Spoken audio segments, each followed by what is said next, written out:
You're 300 feet under the North Sea, and the line just went slack. His name is Keith Morris, and you're about to watch his crew hear the worst sound in diving. No air, no comms. Imagine 300 feet down, in water that cold kills you in minutes.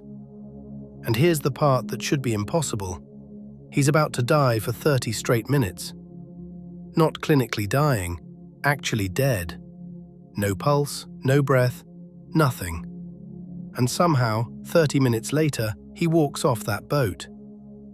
So how does a man come back from that? Stick around, because the how is stranger than the story itself. This is the North Sea, 1983. Oil money and men paid to bleed for it. Saturation diving was the job. Live in a pressurized chamber for weeks, dive for hours, never fully surface. The pay was incredible, so was the risk. Keith Morris was one of those men. 12 years into a career most quit after 2. That night, the job was routine. Inspect a valve on an underwater wellhead. Routine in this line of work is a word you learn not to trust. His diving bell waited above him, tethered like a lifeline to the surface. Then the ship's engineer made one small mistake that would nearly cost a life. The dynamic positioning system, the computer holding the ship steady, glitched. The ship drifted. Just a little. Just enough. Morris's umbilical, his air, his heat, his communication line, stretched tight against the wellhead. And then it caught. And then it tore. In an instant, his gas supply, his hot water suit, his link to the surface, gone. 300 feet down, that's not an emergency. That's a death sentence with a countdown. He had a bailout bottle, backup gas, strapped to his suit. Minutes of air, if that. He reached for it. His hands in the cold barely obeyed him. The cold at that depth isn't just uncomfortable, it shuts the body down piece by piece. Without his heated suit, hypothermia was already racing the clock against him. On the surface, the alarm went off in the control van, and every face went white. The dive supervisor, a man named Ian, grabbed the comms and got nothing back. Dead silence. Ian's the man deciding this rescue in real time. The standby diver was already suiting up before anyone gave the order, because everyone on that deck knew exactly what a severed line at 300 feet meant. Here's the twist nobody expected. Morris wasn't unconscious yet. He was still fighting. He got the bailout bottle open. A few precious breaths bought him time, but a few breaths at that depth don't last. The clock kept running. The standby diver, a younger man named Callum, hit the water within minutes. Minutes that down there might as well have been hours. Callum found him near the wellhead. Not moving, not responding, hose still torn open. He clipped a spare line to Morris's suit and gave the signal. Pull, now. On the surface, the winch operator hauled the diving bell up like his life depended on it. Because in a way, it did. Every second was tissue dying that wouldn't come back. When they pulled Morris into the bell, he wasn't breathing. His skin had gone grey. No pulse, no heartbeat.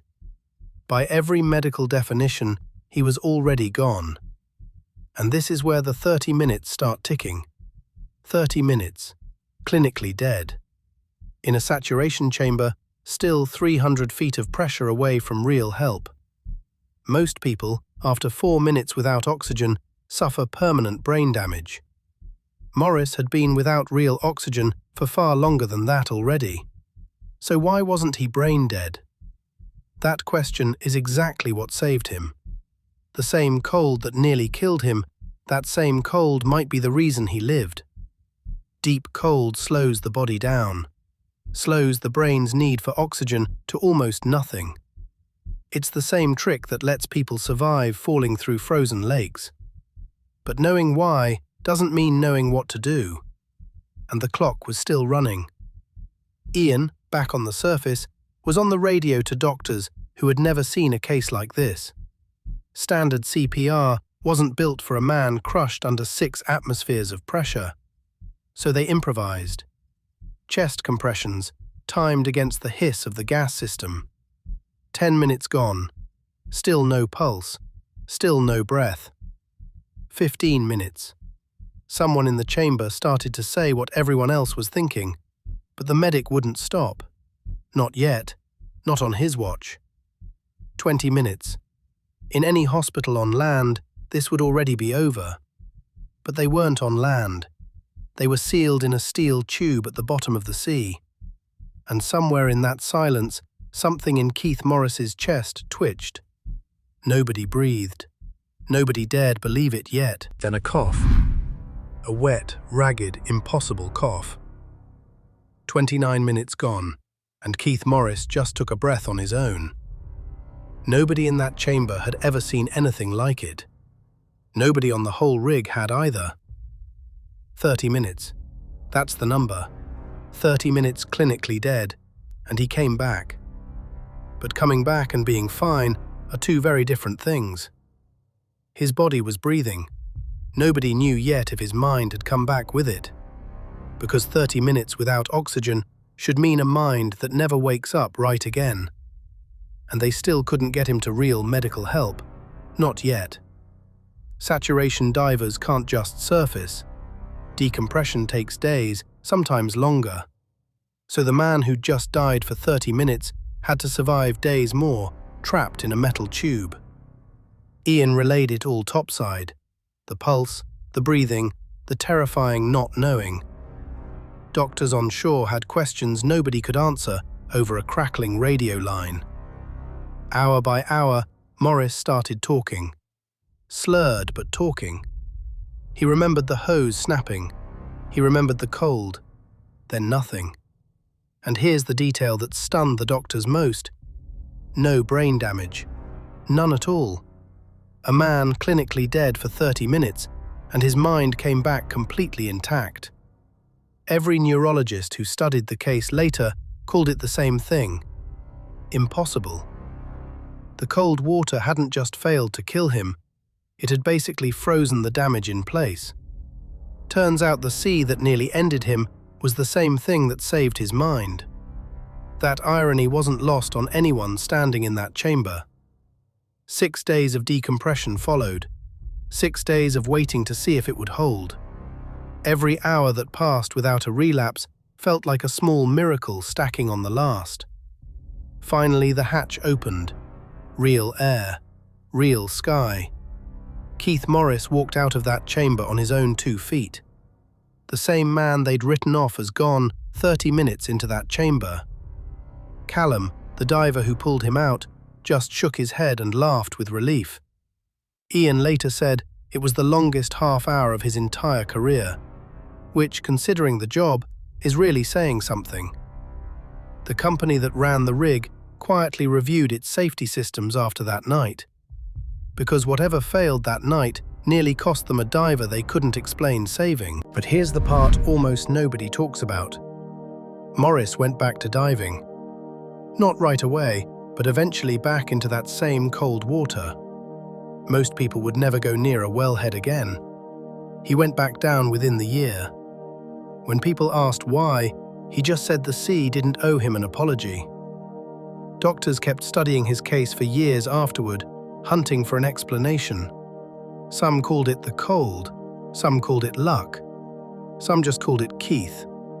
His case became one of diving medicine's strangest textbook entries, proof that the line between alive and gone is a lot blurrier than we like to think. 30 minutes. That's still the number nobody in commercial diving has beaten. 30 minutes clinically dead, and he walked away with his mind completely his own. It's the kind of story that sounds made up, except the paperwork's all still there.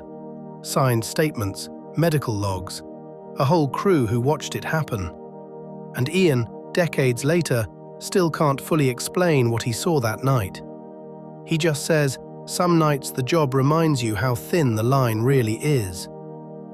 Commercial diving didn't get safer because of some grand new invention after that. It got safer because men like Ian never forgot how close it came. every safety drill since owes something to one impossible night in 1983. Funny how history rarely fixes things until someone almost pays the full price. Keith Morris eventually retired, decades after that night, on his own terms. He never called himself a miracle, he just called himself lucky and cold.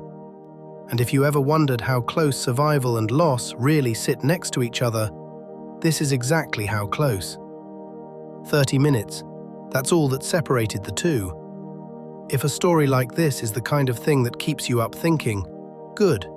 That's exactly what this channel exists for. Subscribe because a new one drops every Saturday. Because history's full of moments this close to going the other way. Some of them we know because someone lived to tell it. Most of them we never hear about at all. And that thought alone should keep you looking a little closer at the past. Because somewhere out there is another 30 minutes nobody's told you about yet. And next Saturday, we're going to tell you one.